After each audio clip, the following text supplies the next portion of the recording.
Question 4.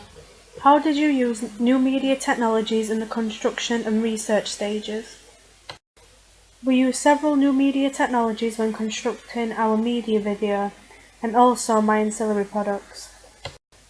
When researching ideas for our music video and ancillary products, we use several new media technologies to do so.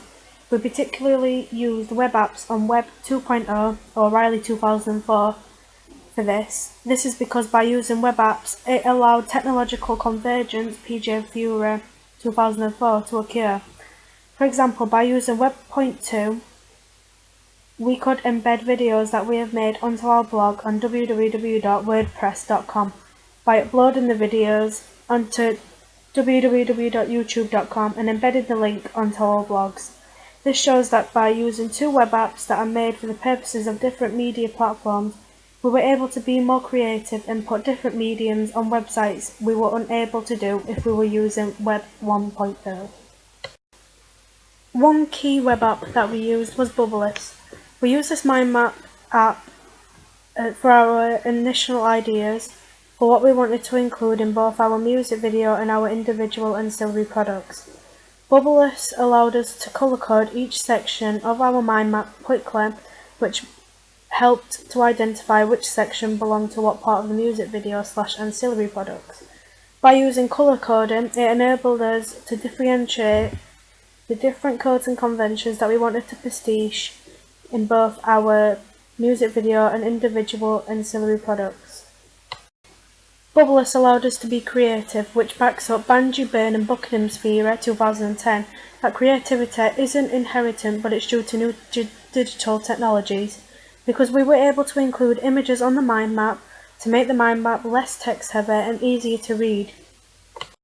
For researching real media text, we particularly looked at videos on YouTube, such as the Ellie Goulding song, Your Song.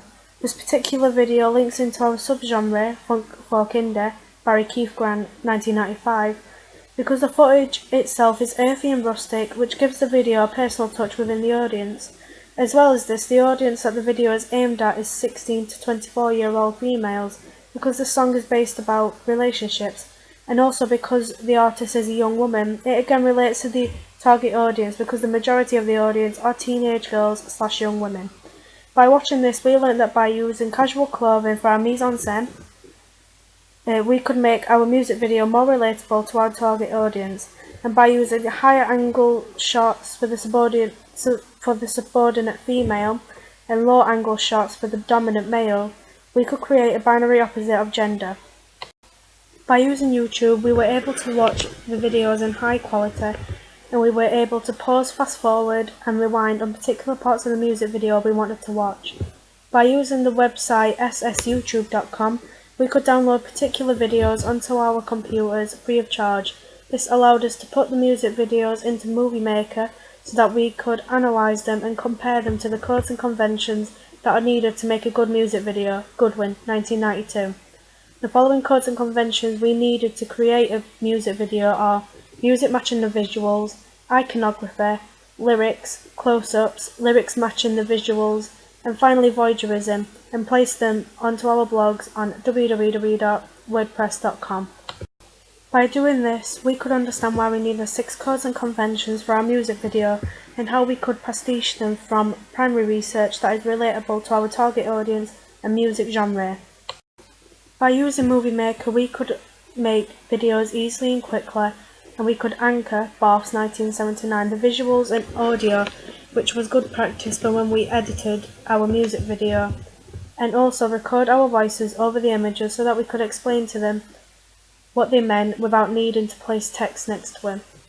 Making videos via Movie Maker allowed us to be creative, which again supports the Banji, Buckingham and Byrne's 2010 theory that creativity is not inherent but it is due to new technologies, because instead of writing essays and placing them onto our blogs, which makes the blog look boring, we could instead make videos, using a microphone to record our voices and also uploading videos and images onto Movie Maker so that we could edit sections out or make the images look longer. We used Prezi to make our media pitch. Prezi was also a Web 2.0 web app to create our media pitch. Again, it allowed us to be creative because we could design what the slideshow looked like and we could use templates that have already been made by Prezi, or we could make a template starting from scratch. We were able to upload images/soundtracks and also videos onto the Prezi to make our presentation for our media pitch. An example of us doing this is that we placed the Ellie Goulding song, Your Song, onto our Prezi to give the audience an idea of what we wanted our music video to look like and what codes and conventions we were going to pastiche, for example the plain clothing. This also helped us to make the presentation look less text heavy, and it also allowed us to explain to our audience our ideas about what codes and conventions we wanted to pastiche, and also our imaginary entity, Ian Ang, 1991, which was an 18-year-old girl who wore casual clothing and loved playing acoustic guitar, instead of them just reading off the board.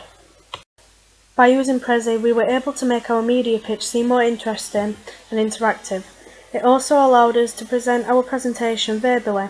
We were able to talk to the audience and help them get involved with our media pitch by allowing them to ask questions. By making our presentation less text heavy, it looked more fun, and it also allowed us to be creative with our speeches.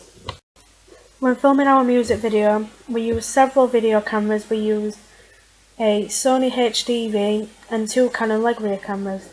Both cameras were very effective for filming our music video.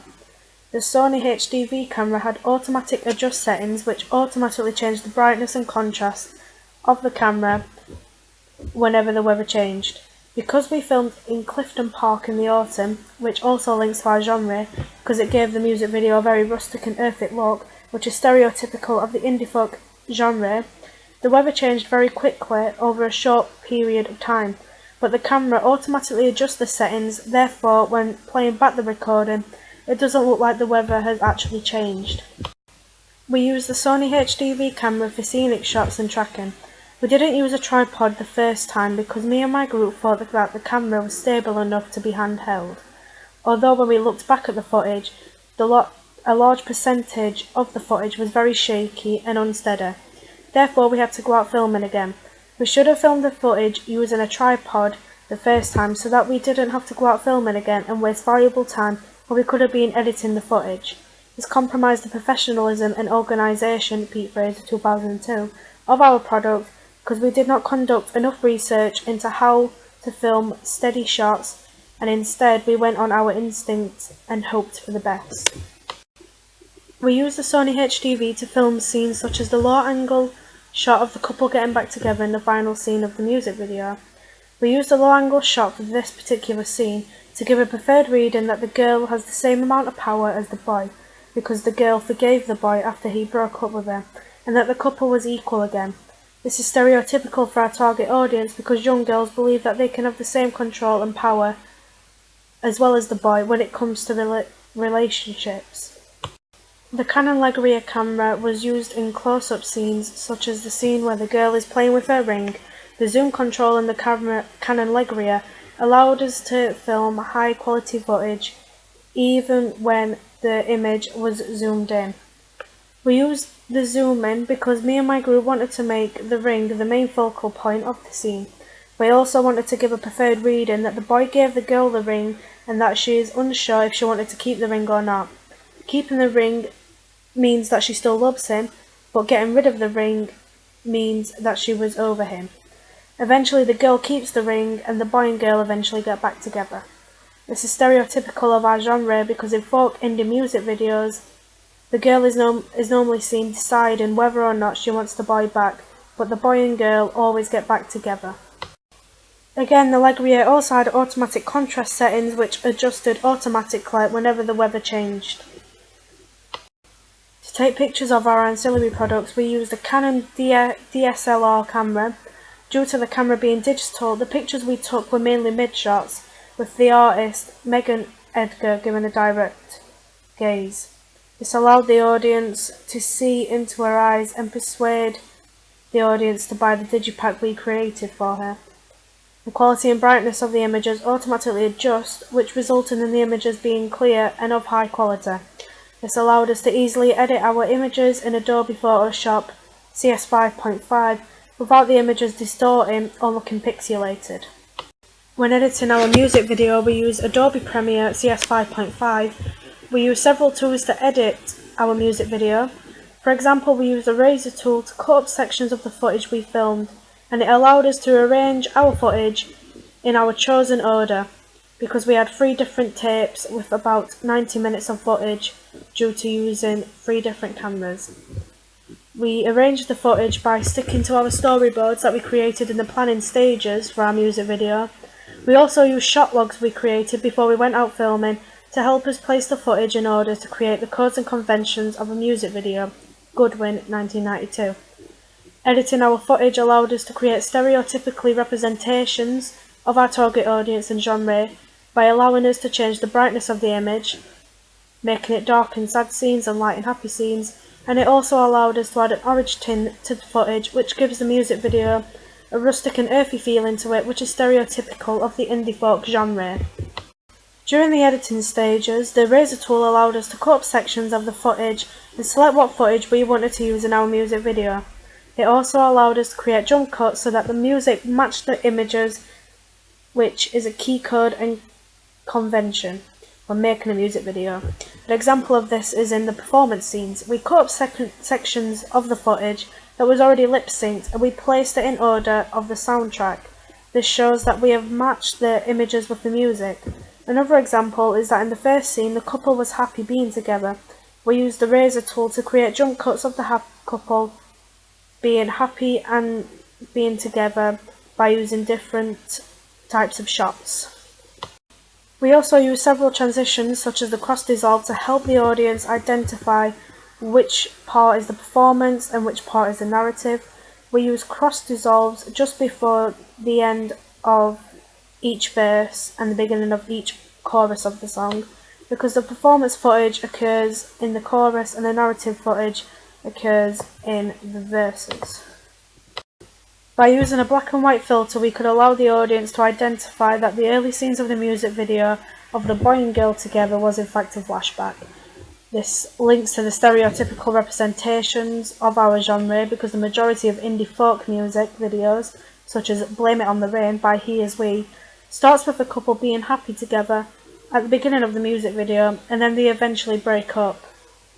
By using the flashbacks, we could create a preferred reading of the girl reminiscing the time she had when she was with her boyfriend, when she is first seen sat on the bench looking at photos of her and her boyfriend together. This therefore allowed us to reinforce the binary opposite of gender, Levi Strauss, 1969, by using digital technologies. By using the Dip to Black tool, it allowed us to start and end the music video.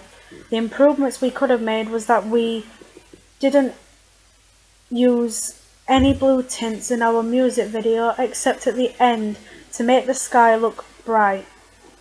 We should have encoded the colour blue into our music video, because the music video is called Blue Eyes, but instead we used the colour orange in all of our footage to make our music video look more like a folk indie music video. We applied the orange filter onto the footage by using the fast colour correction tool via the image tool drop down menu. We pastiche this from the Ellie Goulding video Your Song. I think next time we should use both orange and blue filters throughout the video, by using the orange filters on the performance image and blue filters for the narrative image. This would allow us to remind the audience that the song is called Blue Eyes and also what genre the music video is. It would also allow us to give the music video a rustic and earthy feel to it, but also remind the audience what again the song is called, because this would help with the sale of our digipacks, because the audience would remember the name of the music video due to the blue tint that has occurred throughout the music video.